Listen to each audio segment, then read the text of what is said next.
구매력 기준 1인당 국민 총생산에서 한국이 드디어 일본을 앞섰다.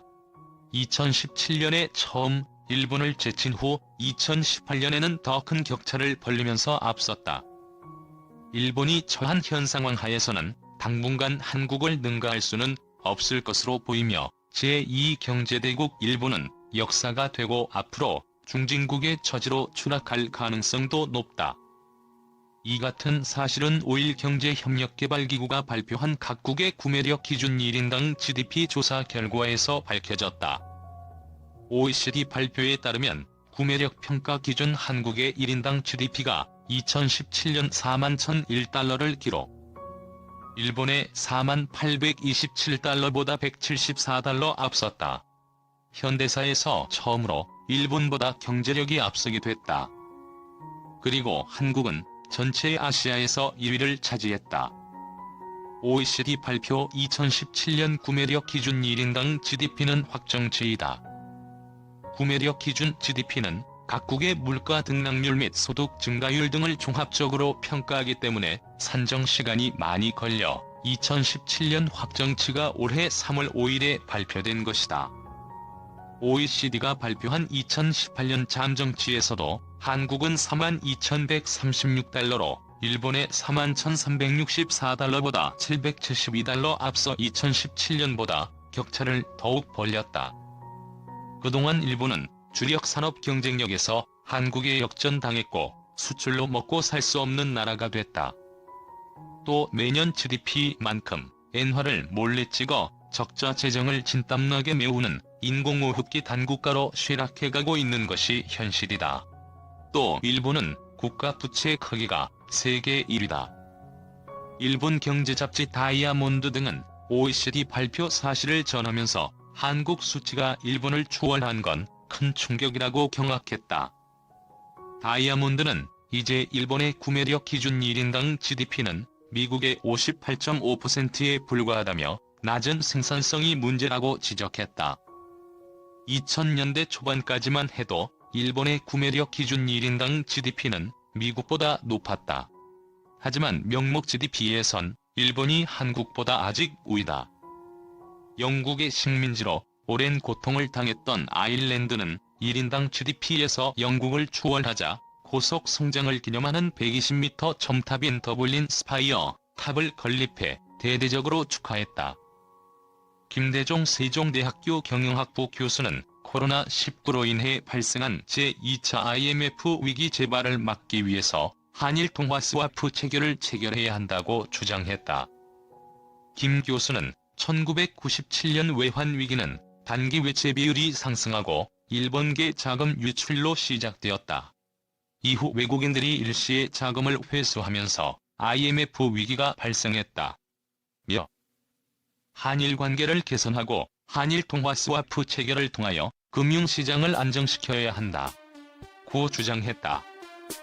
김대종 교수는 한국의 대외 금융부채 1조 1369억 달러, 외국인 주식 매도 지속, 유동 외채 2,700억 달러, 단기 외채 비율 약 34%, 높은 무역 의존도 75%, 전 세계 달러 수요 급증, 저유가로 인한 미국 석유기업 파산, 그리고 아르헨티나 등 신흥국 국가부도로 국제금융시장이 불안정하다며 한일 통화 스와프도 체결하여 추가적인 안전장치를 마련해야 한다고 주장했다. 지난 29일 기준 전 세계에서 확진자는 67만 명이며 3만 명이 사망했다.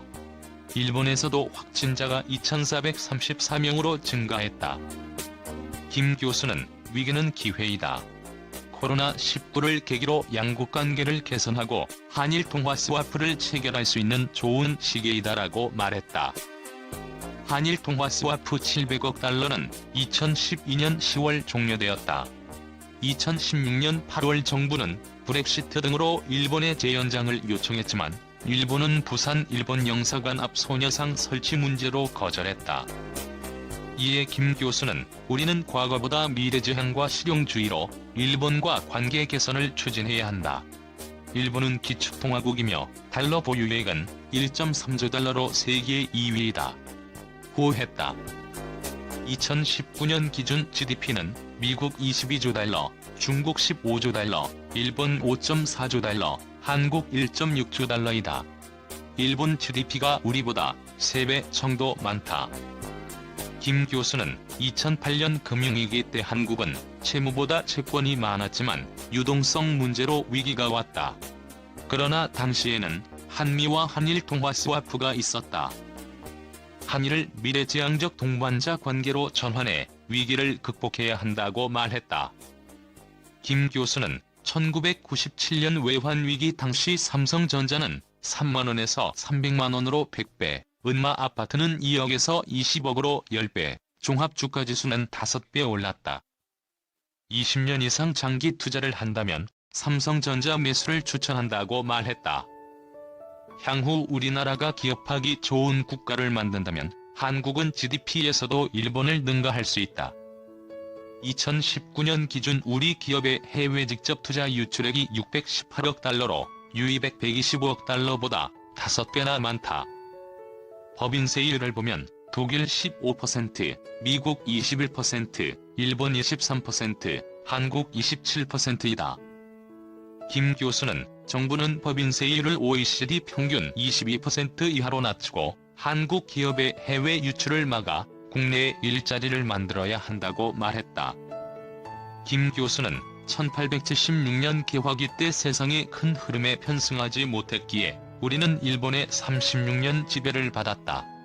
한국은 1987년 IMF와 2008년 금융위기 등 수많은 역경을 잘 극복하고 이겨냈다며 우리는 인공지능, 공유경제 그리고 원격 의료 등 4차 산업혁명이라는 거대한 세상의 변화 물결을 주도해야 한다고 말했다.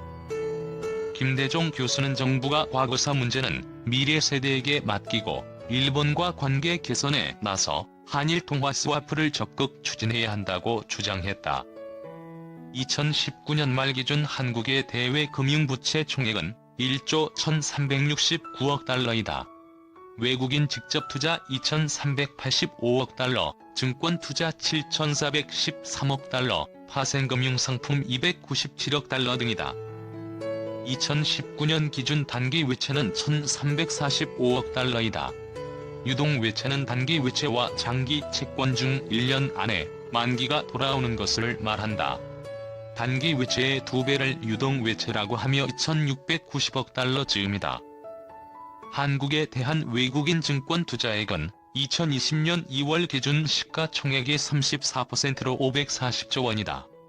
금년 1월부터 지금까지 외국인이 한국에서 주식을 매도한 금액은 14조 원이다.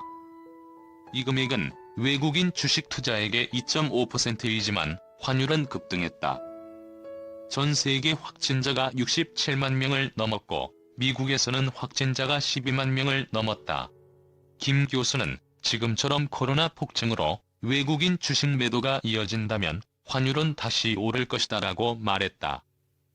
정세균 국무총리도 3월 27일 지소 미아 등 다른 문제와 연결시키기보다는 한일 관계를 미래지향적이고 호혜적인 관계로 만들어 나가는 가운데 한일 통화 스와프는 잘 검토되어야 한다고 말했다. 김대중 교수는 우리는 와신상담의 각오로 어려움과 괴로움을 참고 견디어야 한다. 한국의 미래 성장과 금융시장 안정을 위해 일본과 협력해야 한다. 잘 사는 것이 최대의 복수라는 말이 있다.